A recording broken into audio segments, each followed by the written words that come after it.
hopping straight into episode 36. And in episode 36, really we're just going to break down because we've neglected him a little bit on the show. And I think honestly it's because we got a little bit of bias behind us just in terms of some of the things we're going to talk about as to why we feel this. I don't want this to dominate the narrative, but why Shadeur Sanders is in an extremely comfortable position to play quarterback. And so that's why, like, for us, there's been a little bit of like just kind of waiting to continue to see it. And sure as shit, this guy just continues to show up. So like, you can't deny it at this point. There's a long body of work there. But, you know, Mitch, as we jump into Shadeur Sanders, it's like, you know, I think you pick up the baton from where I just was, just on like part of that little bit of inner resentment there towards, again, not the person, just the situation, like the situation that he's in. Why, as a quarterback, like, have we been patient about giving him his dues here? Yeah, I think like the main reason has been like everybody's been they get a lot of hype over there. Yeah. And I think that we just didn't want to hop on the hype train too early, then look back and be like, see, like this was, but dude, I mean, they were 8 weeks in and they are in the thick of it for the Big 12 title, like the thick of it. And they've had some impressive wins. I know that they lost to Colorado at Colorado, or sorry, they lost to Nebraska at Nebraska early. Yeah. But since then, dude, they've been rolling. I mean, they've been rolling and they're putting up some numbers and he's putting up some numbers. And I've said this before, man, like, if you look at his career stats, he has put up some ridiculous amount of touchdowns and yards. And this guy's thrown for almost 13,000 yards in college football. Like that, you're getting up there in terms of all-timers. Like, I know Case Keenum is up there crazy. I know there's a couple others that are crazy, but like, it don't get much higher than 13,000. No. So yeah, that aspect of this is super wild. The hype train part of it is like, yeah, that's a big part of it. And then we also get into just like some of the luxuries that he has. And we're going to tiptoe that line right now because like, we don't want to take away from anything he's doing, but we definitely want to point out that he has a level of comfort in the way he's able to approach the position, the way he's able to play the position that I'm very confident saying there's not a quarterback in the country that feels those things that he feels. No. Maybe particular aspects, you know, like Dan Lanning, it's very clear that he trusts Dillon Gabriel with the keys to the car. Like he lets him do it, but like there's a difference between the way that he's asking Dillon Gabriel to play is like, I know, Dillon, that you're smart, you're responsible. We're going to give you options on plays, but, you know, make the smart play, do the right thing. That's a very different narrative than what we can know intuitively Shadeur has over there. So, Mitch, like as you talk about that comfort, like start to get into just why Shadeur Sanders, like why he has that level of comfort. What the hell are we talking about? What are we talking about? Yeah, and it's just the fact that he's playing for his dad. Like his dad is his head coach, and Deion wants Shadeur to be the best player in the country. He wants him to be the number one pick in the draft. He wants him to put up as many numbers as he possibly can. Like his head coach is his biggest fan, you know, and I can kind of speak to that because I played for my dad in high school, obviously at a much smaller stage, but just speaking on the comfort level I had in high school, I knew that there was no shot in hell I was getting pulled. I knew that I could argue with my head coach because I had a different relationship with him than anybody else had. And I knew that, and I know we'll get into this, and you have a lot to say about the way he's coached, but, you know, just the way I was coached, and, you know, me and my dad always had a plan, but I was very heavily involved in the game plan. And I was also, you know, my dad trusted me in the sense that he would install a play and then just tell me, just figure it out. Well, let me stop you there because you said something that's really, really important that I don't think many people that haven't played or have had the opportunity to play for their dad even understand. When you're involved in the game planning process, like, why is that such a significant advantage as a quarterback to be a part of that process? And I'll say this before you go ahead and answer is like, there's a difference between being a part of the game planning process in terms of suggesting plays you want to run and like coach giving you the 6 third down calls and saying, hey, which 4 are you the most comfortable with? Like, that's a very different thing. We're talking about Pat Shurmur looking at Shadeur and being like, hey, you've watched him on tape. Like, what do you think are the couple concepts that you really want to run this week? Like, that means I get to choose whatever play I want to run against these guys. Like, before he makes his third down calls, I'm telling him what I want his third down calls to be. Like, that's very different than like getting the 6 and whittling it down to 4. So I don't even remember my first question, but as you think about it, go for it. Yeah, it really allows you to be extremely confident in the game plan because you aren't going to pick a play that you don't love. So when you are able to identify the situation, identify what you're probably going to get, and then pick what you think is going to be best for it, and picking something that you believe in and that you are confident in, when it's called in the game, because I could speak on this, and I know you can too. There's been many a times where I got a play call in a game, I'm like, what the fuck? Right. Like, I don't like this play. I don't like it. But when you have the opportunity to basically call your own plays in situations like he does, it's like, of course you're going to go in there with full confidence and no doubt because you're calling it. You believe it. And I think that's what great coordinators do is they give a lot of freedom to the guy actually running the play. And I think that's kind of like where ego comes in football is like, no, I want to call it. It's my plays. But the best coaches kind of let their guys ride. I think that's what makes Andy Reid such a great coach, just like a side. But absolutely, it's having that confidence and kind of being able to go in there and tell your OC, a grown-ass man, what you want to run and him letting you do it. I mean, yeah, you're going to go in there with balls of steel because it's your play call, you know? Well, and we're not just talking out our ass on this either. There was a sideline clip at Colorado. That clip told me everything. He literally called the play. Offensive coordinator Pat Shurmur is literally like off to the side. Yeah. And Shadeur's like, yo, basically to one of his receivers, he's like, yo, are you good to go right now? And he's like, no, like my ankle's banged up. And he turns to another receiver and he's like, hey, you ready to run this go? Like, I'm going to put a go ball up to you right now. Yeah. And he's like, are you ready to go? It's like, bro. I think the OC actually goes, what do you want backside? He goes, I want a go. Like, dude, like he literally said, what do you want backside? He just changed the concept in the middle of a game. He's like, I want to go. And that doesn't happen. That doesn't happen. No. Let alone like ask, like Mitch just said, the question of what do you want backside? And then he tells you it's a go, but then he calls out to the guys who's going to run it and all that shit. It's like just the freedom to do that is something that I promise you no other quarterback in the country has. No. Okay.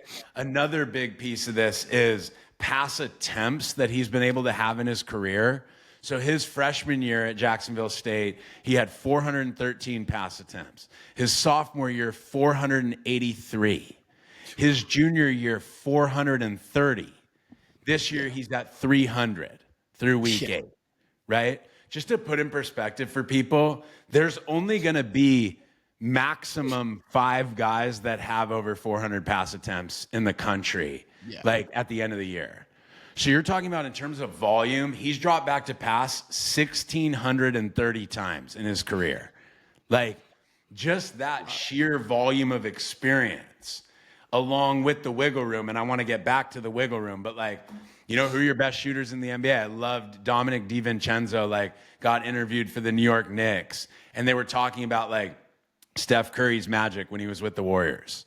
And he was like, dude, at the end of the day, everyone wants to talk about like, it's Steph Curry, it's just Steph Curry, it's just Steph Curry. He's like, I watched Steph Curry shoot 3 times the amount of shots that any of us shot in practice and private workouts. And he's like, at the end of the day, like Steph just gets up way more than we do, like way more.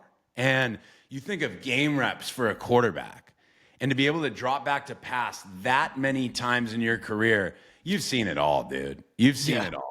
So that's a part of the comfort too. But just as we expand upon freedom to be yourself, like yes, his dad is the head coach. Yes, he drops back 40 times a game. Yes, there's that. What are some other things to you like that you feel and see when you watch him play in terms of the freedom that he has? Yeah, I just think like I don't know what goes on in that program, but I could honestly see Deion hiring an OC. And when he hires the OC, he says, "My son is going to play the way he wants to play. You will not coach. I could see him going in there and be like, I coach my son. I'm the only one that coaches my son. And in that, and like, I guarantee you, Shadeur has not gotten chewed out or ripped for a decision he made from anyone besides his dad. Right.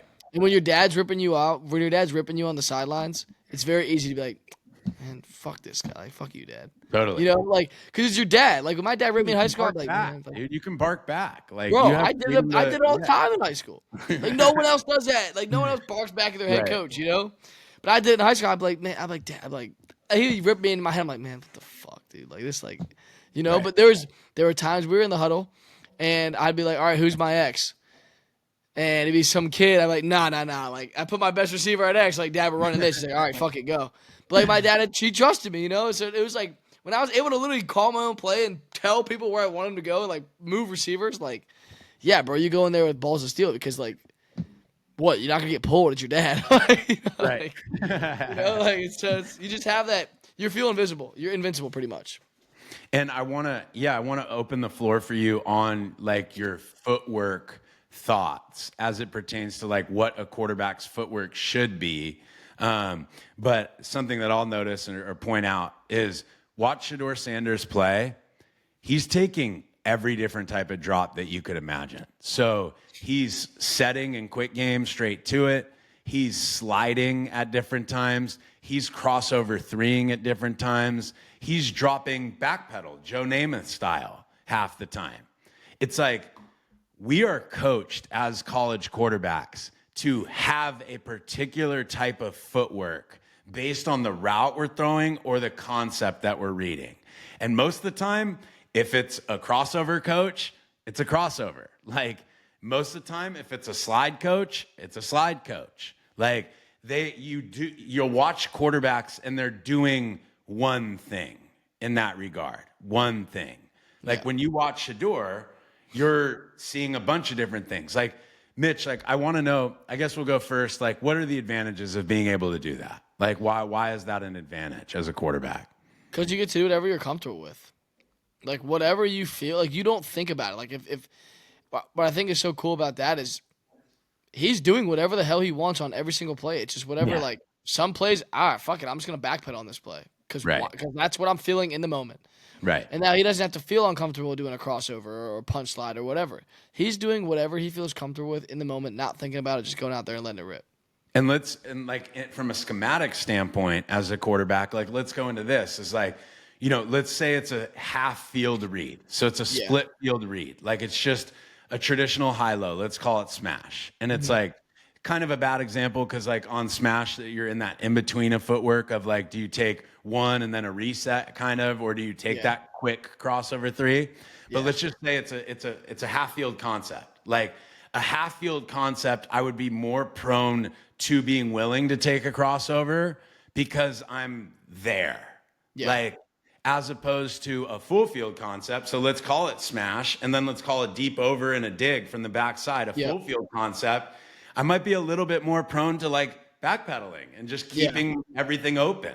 100%. And it's like, what Mitch is talking about is that this dude can do whatever the fuck he wants whenever he wants. Mm-hmm. And, like, that is a massive advantage compared to James Franklin telling me on a full field concept, like, it's crossover three, set the hallway, set your shoulders, and then work your way across, when, like, maybe I would rather just backpedal. Yep. And I'm the same way. And for me, like, that's what I wanted to ask you was, like, if you were a quarterback coach right now in college football, like, obviously your guy has to show that he can manage that. Like, that's for damn sure. But what would your philosophy be with footwork? Because we're seeing more different variations of footwork at the college and NFL level than we ever have. Yeah. So what do you think in terms of just general footwork philosophy to you? That's a great question, because I think it's different for every guy. So if I'm a college football coach, when I install a concept, first of all, I'm gonna install it as dry as I can. Like, as dry as I can. I want to give them the bare minimum of what they need. Okay? And how I'm gonna install it, same thing with footwork, is this is how I would go through this progression, and this is how I would drop. Take with that what you want. If you want to drop that way, great. If you want to progress that way, great. Try it. Right. Now, if you feel something and you want to do something else and it works, I'm cool with it. And if it doesn't work, I'm cool with it. Now, if you continue to struggle with something, All right, then let's talk. Let's figure it out why, right? Let's continue to go over it, and maybe you're too late or you're too early or you're not progressing or you're not going through the right progression in versus certain coverage. But how I'm doing is like do what you want to do, and I'm gonna let it ride unless it becomes a problem. I love But that. I'm gonna give them a suggestion of like, hey, this is what I would do. This is Right. how I would do it. But I'm a huge backpedal drop guy. I like drop. I love watching Rodgers and Jordan Love back there because to me, they just drop to a spot and pop around and they're ready to throw it any single time to anywhere. That's how I like to play parallel to the line of scrimmage. That's And how as you're doing that, yeah, talk about what the advantage of being parallel to the line of scrimmage is. Why is that an advantage to you? Yeah, so parallel to the line of scrimmage, like the line of scrimmage runs this way, my shoulders are also running this way because I can make a throw to the sideline. I can make a throw to the sideline. Like I can make throws at any angle, right? Because I'm in an athletic position ready to get the ball out of my hands, okay? I can use the hip hop to get anywhere, okay? I can climb, I can escape. Like it's just your most athletic position to be a point guard and to distribute the ball. I love just getting to a spot, popping around, and just finding space. And I think that's what makes Jordan Love and Rodgers so good. I love that. I love that. And like another way to hear it for some of you guys listening is like what he's talking about in terms of the base is like your balance is always underneath the cylinder. So like anytime I choose to give myself the angle to throw a football, like I don't have to get my weight centered. Like when you take crossover three, when you do those things, when your feet come together on two, you don't know where the hell your weight is. Like it's just there. Yeah. And so now you have to do a good job of on that third, like setting it in a place where you're not letting your weight fly backwards, like you're controlled. And so there's just more management of where your weight is. Like when you watch Bryce Young at Alabama, like he's just always in rhythm. He's just always in balance. And that's a big part of that drop philosophy too. Now, talk about this too, Mitch, is like personality. Like I know that, we're going to get into this topic later at a point in the next couple weeks, but like when I was a true freshman, like they knew that I had so much on my conscious mind that like the last thing that they were going to do was like tell me how I was supposed to carry myself in these situations. Like I had too much going on. So it's like, so as a freshman, I felt very free to rah, fucking pop up off of shit. Talk like, I never really talked shit, guys, but like, just, let them feel you. Let them feel your color. Like my senior year with Franklin, he's a great football coach, but it's like, I felt a little handcuffed in that respect, that I couldn't be as colorful as I wanted to be. And like, because that was showing that I was being too emotional and not poised enough, So like when you watch Shadeur, like it's very clear in every respect, way bigger than just the watch, but like in general, like what is that feeling like to be free personality wise as you play the position? Yeah, there's no sense of loss of identity, like especially there because like that whole family is like be you and let's put it out there, right? Like, carry yourself with confidence and swagger and talk your shit and let people know who you are, like let people know you're a Sanders and like they got no problem doing that. And again, I can relate to that. My senior year, I had 5 personal fouls playing for my dad, dude. I would tell kids they suck to their face, like I would talk shit all the time, right? And then. But like, then I get to college, I'm playing for a different coach, and I did feel handcuffed. I remember playing Duke, I ran for a touchdown, I did a touchdown celebration. I get pulled in the office the next day, and I get told I'm not having a great year. I don't deserve to have touchdown celebrations. And I'm just like, all right, fuck. I mean, like, like, bro, like, what in the world? Like, that's just like, then you feel like, all right, like, so handcuffed. Like, I can't even, like, celebrate a touchdown, dude. Like, where's the joy? Like, we can't have fun doing this anymore. But for them, for him, it's like be you more than just all the time, dude. Be like just let it all out there And to no expand sense of and to expand on that and transition into how that affects your play is like when we say be you, like it means you're not thinking about who you is. Like you're just being yourself. Like when you have to add something onto the conscious plate of what does my body language look like? What does this look like? Did I do something wrong? Is coach pissed at me? Like all those different thoughts, like now we're talking him into truly like the brain. And when we look at Andy Reid with Patrick Mahomes, like I use the example with guys all the time. I've used it with Mitch. Like, what's 2 + 2? It's 4. Okay, well, you didn't add up 2 + 2 to get 4. Like, you knew. That's your subconscious mind. You already knew it. That's the reactionary side of your brain. That's what they call in psychology system 1. Like, when I ask you what 12 times 37 is, like, you're going to need a pen and a piece of paper, dude. And that's going to go into system 2, your processing and analytical side. So when we talk about all the things on the conscious plate of a quarterback, like, it's very easy to drift into the 12 times 37 because there's so much 100%. Shit going on. So what Mitch is talking about too, about like limiting the things that you think about, limiting questioning whether you're being too bombastic or whatever, any of that is like from a reactionary standpoint, like it all just happens when it happens. Exactly. And that is a big part of flow state. So Mitch, when we talk about actually playing the position, take us underneath the helmet, like the difference in feeling when I'm underneath the helmet operating a play, like what that difference is. Yeah, I mean, it's like, first of all, you have enough on your plate as a quarterback. You know, you're dealing with, I mean, you get up you get up to line of scrimmage, it's okay, what formation am I in? What's my protection? What's my snap count? Are my guys lined up? Is everybody in the right spot? Are we set? Oh, okay, now there's a defense out there. What's the rotation? Where are the safeties? Where's the nickel? Where's the linebackers? Are they shaded a certain way? Like, you have a million things to think about. And then post-snap, the same thing. And if you're clouded, you know, pre-snap of like, well, my coach last week said that I was too aggressive on this play. I shouldn't do this. And you like, you know, that you're thinking about that instead of just going out there and playing. He's not thinking about that. He's like, oh, fuck, that guy's on the go. Ah, fuck this. I don't like that route. Let me change it, and then just change it and then make a play. Like, it's like there's no hurdles, you know, in his mind that you know, you might face in other places. Totally. And let's go now. The last thing that I have to cover with this is we talked about like the ability to manipulate plays in game planning. We talked about the ability to manipulate plays on the sideline. I think something that I'd love for you to touch is when you're underneath the helmet at the line of scrimmage, you get that play call. And it's nothing against our coaches, guys. Like, I thought Tom Brady said it beautifully one time where he's like, what I loved about Bill Belichick so much was he gave me the freedom that when they called a play that was fucked up, like he was able to get them out of that play. Yeah. And he talked about there's going to be, and like Bill Belichick talked about this, there's going to be 10 to 15 plays in the game that the coach calls that the defense that they come out in is designed to stop that play. Yeah.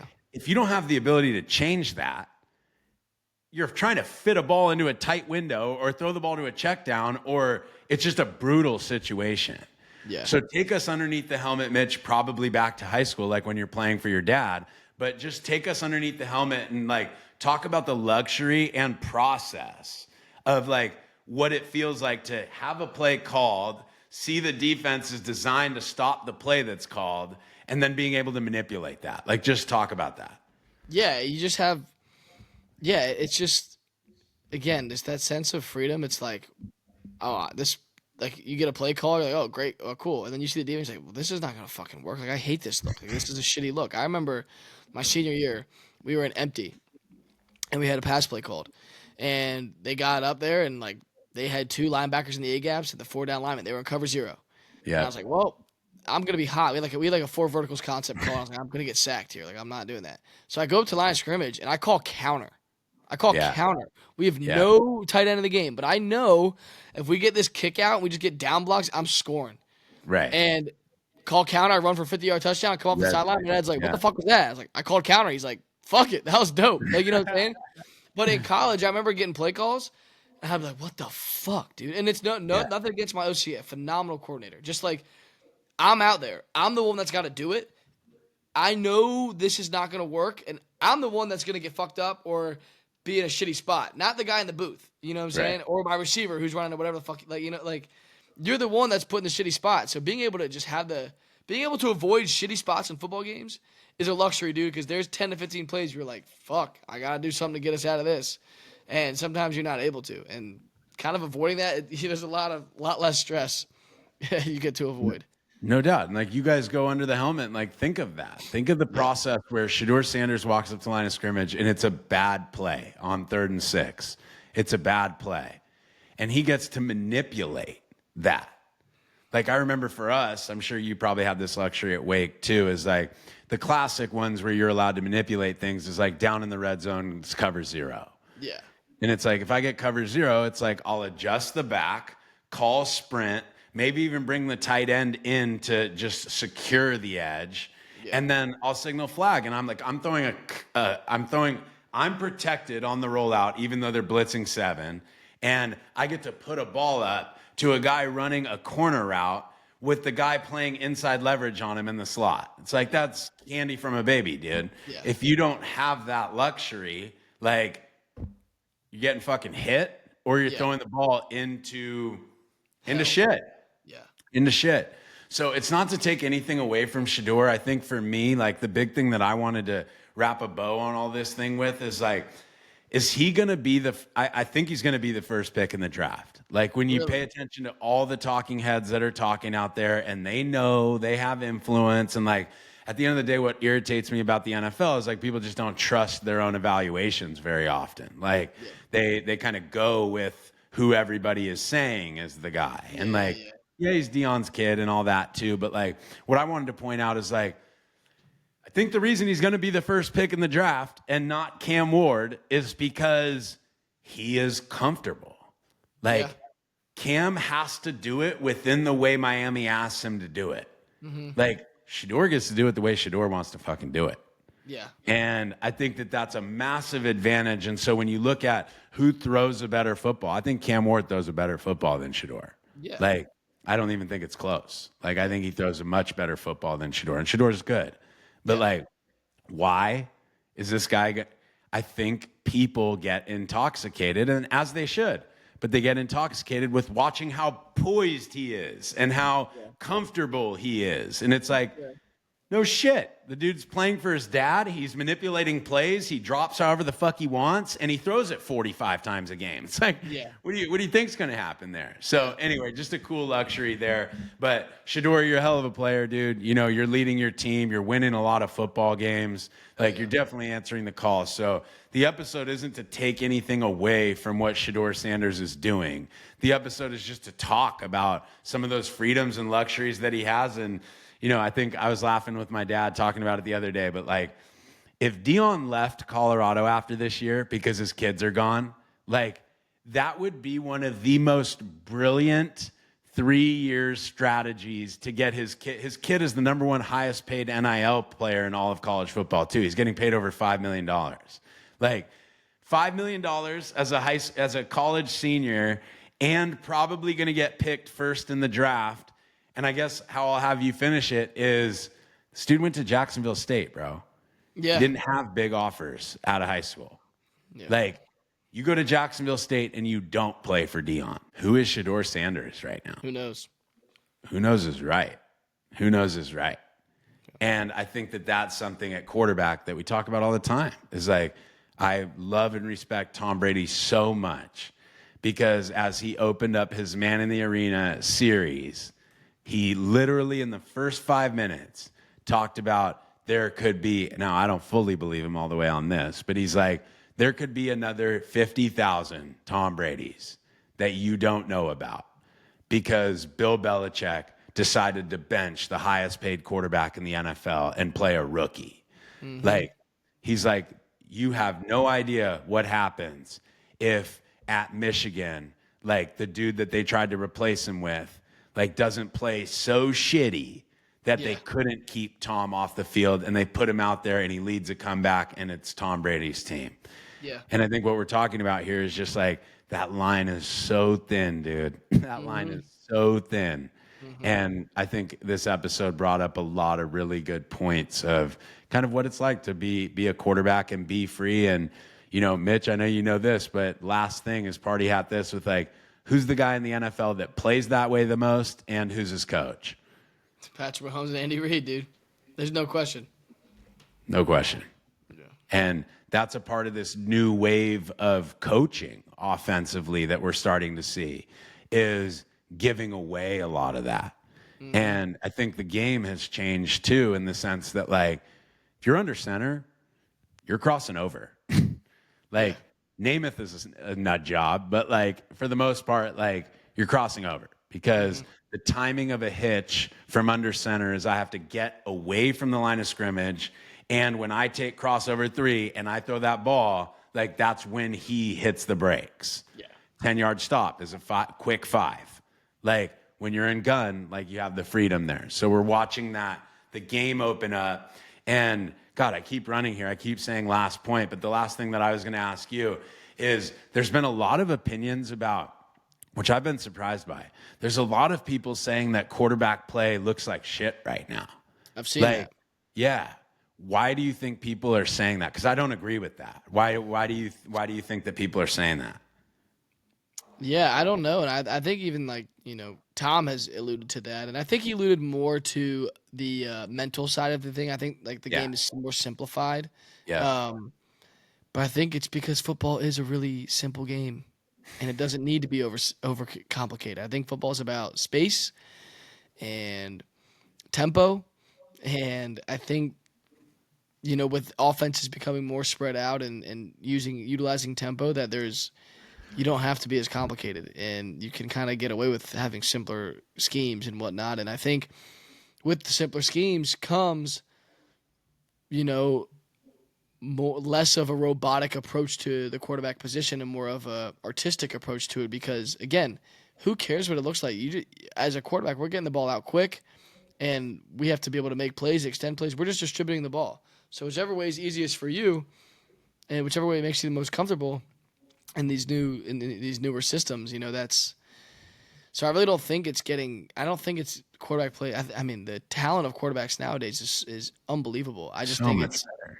Yeah, I think the game's becoming more simple, and I think guys are playing a little bit more outside the box. And I think, like, if you look at the best guys playing, I think that, like, playing more outside the box is where, another way to say that is, like, there's more variability to play. And so I think if you're going to shit on the way that quarterbacks are playing and say that they're not playing as well, you have to also give them credit too. They're maybe making more mistakes. They're also making way more big plays. Oh, yeah, like, no doubt. Joe Montana and Tom Brady had 25 throws a game that they were going to make. And on those 25 throws, the defense was going to dictate the only receiver that they could throw the ball to. And it was a matter of, like, does the guy fall over on his route? Does he get that separation? Is he there? And so I think there were a lot less fuck-ups from the quarterback perspective. Exactly. Now with And faster a lot less excitement. A lot less excitement. So I'm here for the new age of college football and NFL football, for that matter. I think running right now, we'll do that topic at some point here soon too. But, like, what just happened with Texas A&M this week was Connor Wagman plays that game for 4 quarters, and LSU, I'm confident saying, kicks their ass. Yeah. And instead it flipped to Texas A&M kind of putting it on LSU, because LSU's scheme was a too high shell that was shutting down the passing game, and Texas A&M was one-dimensional. You put Marcel Reed out there, and now LSU still has the same plan in place. This dude's gashing 8 and 10 yards every single run. Yeah. And so just the threat of the legs now is such a big part of it, and that's our own episode. But anyway, that concludes up episode 36. Episode 37, guys, we're going to preview the biggest matchup of this week in college football, and that goes to old State College, dude. Whiteout and the whole thing. Now, I don't know what time the game's at. I'll know that before our next episode. I think it's a noon kick. Noon kick. So it'll be a whiteout that isn't, at night. Yeah. But needless to say, man, that spot up there, Franklin told me, dude, like, run out of this tunnel, Austyn. He's like, you can go ahead and report it here. I ain't taking a job at Alabama or Georgia or USC. He's like, I'm right where I want to be. And it's really cool. So hop over there and jump in on that. And if you got any questions about Shadeur, anything that we said, anything that you think is wrong, we're always open here for you guys. So drop them in the comments below and hop over there, and let's talk about Penn State and the Ohio State Buckeyes.